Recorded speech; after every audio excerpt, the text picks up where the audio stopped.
हम लोग बेटा क्वेश्चन नंबर 12 में थे। क्वेश्चन नंबर 12 में कैश बजट में और लिखा हुआ था कि मिनिमम कैश बैलेंस 1,20,000 होना चाहिए।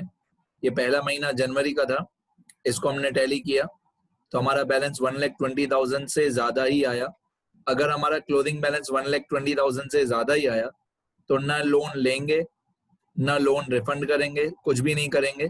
सेम बैलेंस आएगा 269,850। इसको फरवरी में लेके जाएंगे ऊपर 269,850। फिर फरवरी का टोटल ए, फिर फरवरी का टोटल बी, फिर फरवरी का क्लोजिंग बैलेंस 305,700। अब फरवरी का क्लोजिंग बैलेंस भी 1,20,000 से ज्यादा बढ़ा ही है।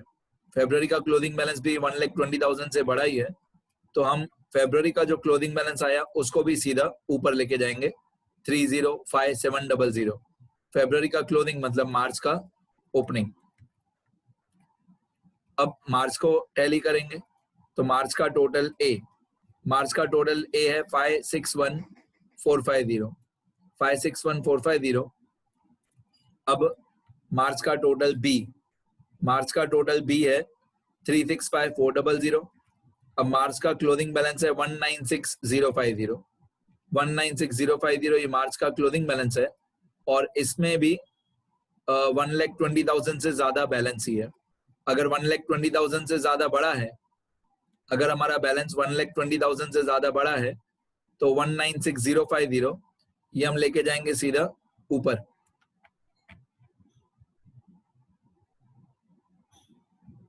ये 196,050 1,20,000 से बड़ा है तो इसको हम लोग ऊपर लेके जाएंगे कहाँ पे?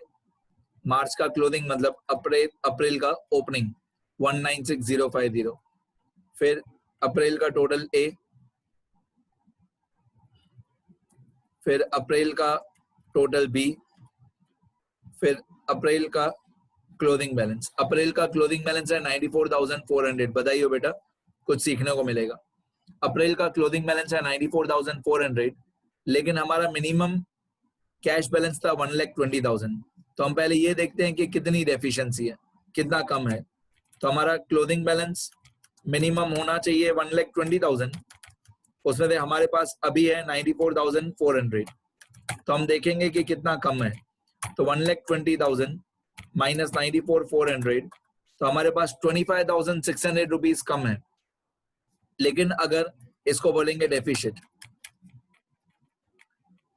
इतना 25,600 रुपीज हमारे पास कम है, लेकिन ओके बैंक से लोन लेना पड़ेगा वो सही बात है, लेकिन हम 25,600 का लोन नहीं ले सकते। या हम लोन ले सकते हैं 6,000 का इन मल्टीपल्स ऑफ 6,000, या 6 या 12, या हम लोन ले सकते हैं 6,000 का, या हम लोन ले सकते हैं 12,000 का, या 18,000 का, या 24,000 का, या 30,000 का, या 36,000 का। तो इन मल्टीपल्स ऑफ 6,000 हम लोन ले सकते हैं। तो हमारे पास 25,600 रुपीज कम है, तो हम लोन लेंगे 30,000 का। कितना पैसा कम है? 25,600। तो हम लोन कितना लेंगे? 30,000 का, ताकि हमारा बैलेंस 1,20,000 के ऊपर हो जाए। हमारा मिनिमम क्लोजिंग बैलेंस 1,20,000 होना चाहिए, अभी है 94,400। तो कितना कम है? 25,600 कम है। तो हम लोन कितना लेंगे? 30,000 का लोन लेंगे। अब 30,000 का लोन लेंगे, 30,000 का लोन लेंगे, इंटरेस्ट पेड हो जाएगा 0, लोन रिफंडेड हो जाएगा 0। अब हम 30,000 का लोन लेंगे तो हमारा क्लोजिंग बैलेंस आ जाएगा, हमारा क्लोजिंग बैलेंस आ जाएगा 94,400 प्लस 30,000। तो क्लोजिंग बैलेंस हो जाएगा 12,4400। मतलब हमको 30,000 का लोन लेना पड़ेगा ताकि हमारा क्लोजिंग बैलेंस 1,20,000 से ज्यादा हो जाए। मैं फिर से एक बार बता रहा हूं, हमारा एक्चुअल क्लोजिंग बैलेंस है कितना? 94,400। कितना कम है 1,20,000 से? 25,600 रुपीज कम है। लोन कितना लेना पड़ेगा? 30,000। 30,000 का लोन ले लिया हमने, यहाँ पे लिखा हुआ है add loan borrowed, add loan borrowed. तो 30,000 कैश आया हमारे पास, तो हमारा क्लोजिंग कैश बैलेंस हो जाएगा 124,400। ठीक है। अब ये जो अप्रैल का क्लोजिंग है 124,400, इसको हम लेके जाएंगे मई के ओपनिंग में।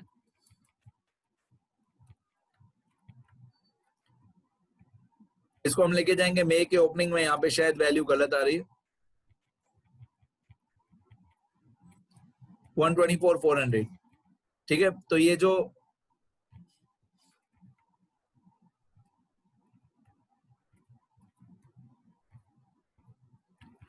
अप्रैल का क्लोजिंग बैलेंस आया 124,400, उसको मैं मई के ओपनिंग में लेके गया 124,400।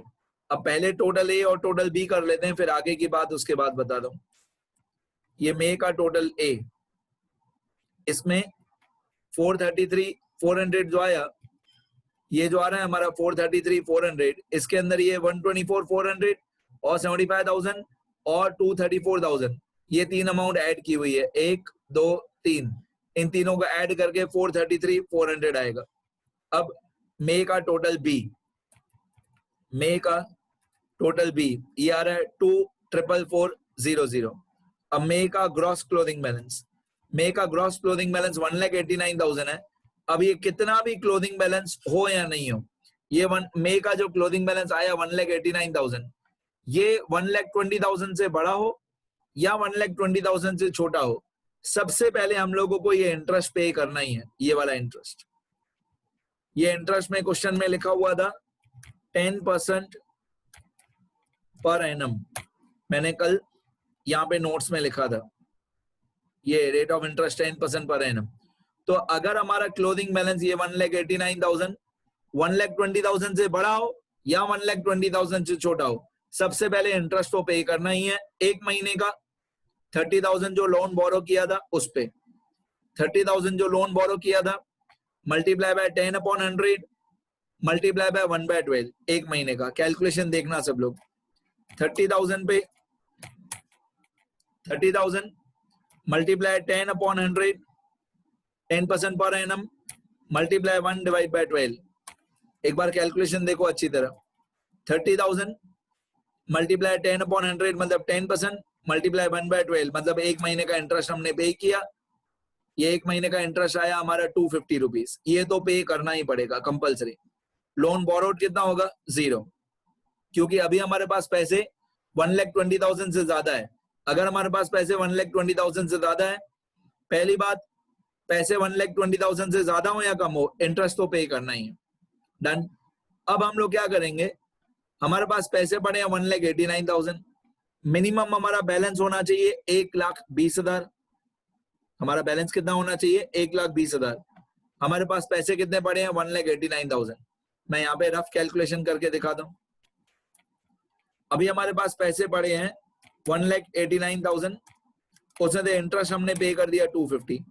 अभी हमारे पास पैसे पड़े हैं 1,89,000 माइनस 250, इतना पैसा पड़ा है हमारे पास 1,88,750। तो हम क्या करेंगे, जो एक्स्ट्रा पैसे पड़े हैं, मिनिमम कितना होना चाहिए था बैलेंस? मिनिमम बैलेंस हमारा होना चाहिए था 1,20,000 और हमारे पास पैसे कितने पड़े हैं? 1,88,750। ये एक्चुअल कैश है, एक्चुअल इतना कैश बैलेंस हमारे पास पड़ा है 1,88,750।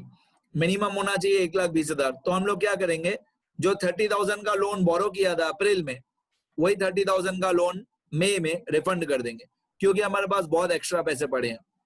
जितने भी एक्स्ट्रा पैसे पड़े हो वो जब आप रिफंड करोगे तो रिफंड भी इन मल्टीपल्स ऑफ 6,000 ही करोगे, या 6 या 12 या 18 या 24 या 30। अब हमने लोन ही 30,000 का लिया था तो रिफंड भी 30 करेंगे। तो मैं यहाँ पे 30,000 का लोन रिफंड कर दूंगा। अब आप इसके सामने पर्टिकुलर्स देखो, लेस लोन रिफंडेड और पेड, क्योंकि मेरे पास एक्स्ट्रा पैसे पड़े थे तो जो लोन लिया था वो वापस पे कर दिया। मतलब पहले इंटरेस्ट पे करना ही है, चाहे हमारे पास पैसे कम पड़े हो या ज्यादा पड़े हो, इंटरेस्ट तो पे करना ही है। फिर अगर बहुत ज्यादा पैसे पड़े हैं तो लोन रिफंड करते जाओ। अब यहाँ पे मैं एक बार कैलकुलेशन लिख के बता दूं। 1,89,000 रुपीज हमारे पास पड़े थे, माइनस उसमें से 250 हमने इंटरेस्ट पे कर दिया। हमारे पास पैसे पड़े थे 1,89,000, उसमें से 250 हमने इंटरेस्ट पे कर दिया एंड 30,000 लोन भी हमने पे कर दिया। तो हमारा क्लोजिंग बैलेंस आएगा, नेट क्लोजिंग बैलेंस 158,750। ये 158,750 को ऊपर लेके जाएंगे मई में, जून में लेके जाएंगे 158,750, मतलब मई का क्लोजिंग, जून का ओपनिंग। अभी जून का टोटल ए, ये जून का टोटल ए, जून का टोटल बी, ये जून का टोटल बी, जून का क्लोजिंग बैलेंस, ये जून का क्लोजिंग बैलेंस। अब जून का जो क्लोजिंग बैलेंस आया वो आ रहा है 64850, ये 1,20,000 से कम है। अगर कम है तो लोन बोरो करना पड़ेगा। तो मैं एक और वर्किंग नोट बना देता हूँ। ये कौन सा महीना था? ये अप्रैल था, ये अप्रैल था। अब मैं जून का वर्किंग नोट बना देता हूँ। जून में हमारा मिनिमम कैश बैलेंस होना चाहिए 1,20,000, माइनस कैश बैलेंस है कितना? है ये वाला 64850। मिनिमम कैश बैलेंस होना चाहिए 1,20,000 हर महीने में, और एक्चुअली में है कितना जून में? 64850। तो हम देखेंगे कि कितना कम है। तो कितना कम है? 1,20,000 में दे हमारे पास पैसे पड़े हैं 64850, होना चाहिए मिनिमम 1,20,000, और हमारे पास पैसे पड़े हैं 64850। तो कितना पैसा कम है? तो हमारे पास 55,150 रुपीज कम है, 55,150। लेकिन हम 55,000 का लोन नहीं ले सकते। हम लोन ले सकते हैं या 6,000 का, या 12,000 का, या 18,000 का, या 24,000 का, या 30,000 का, 36,000, 42,000, 48,000,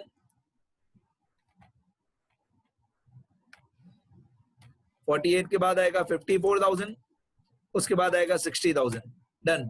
कितने पैसे कम है हमारे पास? 55,150। तो हम लोन कितना लेंगे? 60,000 का लोन लेंगे, ताकि हमारा जो कैश बैलेंस है वो 1,20,000 के ऊपर चला जाए। अगर आप 54,000 का लोन लोगे तो 1,09,000 समथिंग होगा, ठीक है। अगर 60,000 का लेंगे तो भी 1,20,000 नहीं होगा। ओके, 66,000 का लोन लेके देखते हैं। तो 55 प्लस 66, 55 प्लस 66, 121 हो जाएगा। मतलब हमको लोन लेना पड़ेगा 66,000 का। 60,000 का लोन लेंगे ना बेटा, तो भी हमारा मिनिमम कैश बैलेंस नहीं बनेगा, ठीक है। देखो हमारे पास कैश बैलेंस कितना कितना कम है? 55,150 कम है। हाँ राइट है, 60,000 का लोन लेंगे, मेरी गलती है। कितना पैसा कम है हमारे पास? 55,150। तो हम लोन कितना ले लेंगे? लोन लेंगे हम लोग 60,000 का। 60,000 का लोन लेंगे तो मिनिमम कैश बैलेंस 1,20,000 के क्रॉस हो जाएगा। मिनिमम कैश बैलेंस होना चाहिए 120, 1,20,000, और एक्चुअली में है कितना? 64850। तो कितना कम है? 55,150 कम है। तो मैंने लोन कितना लिया? 60,000 का। अब मैं यहाँ पे 60,000 का लोन लूंगा, लोन टेकन, तो हमारा कैश बैलेंस आ जाएगा हमारे पास 60,000। Interest paid 0, loan refunded 0। Interest paid 0 क्यों? ये इंटरेस्ट पेड 0 क्यों? क्योंकि एक ही लोन हमने लिया था 30,000 का, वो नेक्स्ट महीने में ही हमने रिफंड कर दिया, ठीक है। तो उसके बाद इंटरेस्ट पे नहीं करना है। अब ये जो 60,000 का लोन हमने लिया, ये जो हमने 60,000 का लोन हमने लिया जून में, इसका इंटरेस्ट शुरू होगा जुलाई से। लोन हमने जून में लिया, इसका इंटरेस्ट हम पे करेंगे जुलाई में, अभी नहीं, ठीक है। रिफंड डेट भी कुछ भी नहीं। अब हम देखते हैं कि क्लोजिंग बैलेंस कितना आता है। पहले था 64,850, फिर हमने 60,000 का और लोन ले लिया, तो हमारा क्लोजिंग बैलेंस आ गया 1,24,850। 1,24,850 मतलब ये जो हमारा मिनिमम कैश बैलेंस था 1,20,000, उससे ज्यादा है। 1,20,000 से ज्यादा होना चाहिए, ठीक है। सब कुछ कंप्लीट हो गया। आप लोग यहां तक वीडियो पॉज करके इतना पहले लिखोगे, मैं थोड़ा सा जूम आउट करता हूं। हाँ, अब इतना आप लोग लिख लोगे अच्छी तरह से। चलो शुरू करो जितना बाकी हो। ये वर्किंग नोट अच्छी तरह लिखना बेटा। ये जो 94,400 वाला महीना है, हाँ ये अप्रैल है, और ये 189 वाला मई महीना है, और ये 64,850 वाला जून है। ये वर्किंग नोट्स अच्छी तरह लिखना है। ये अप्रैल का वर्किंग नोट है, ये मई का, ये जून का। लिखो अच्छी तरह।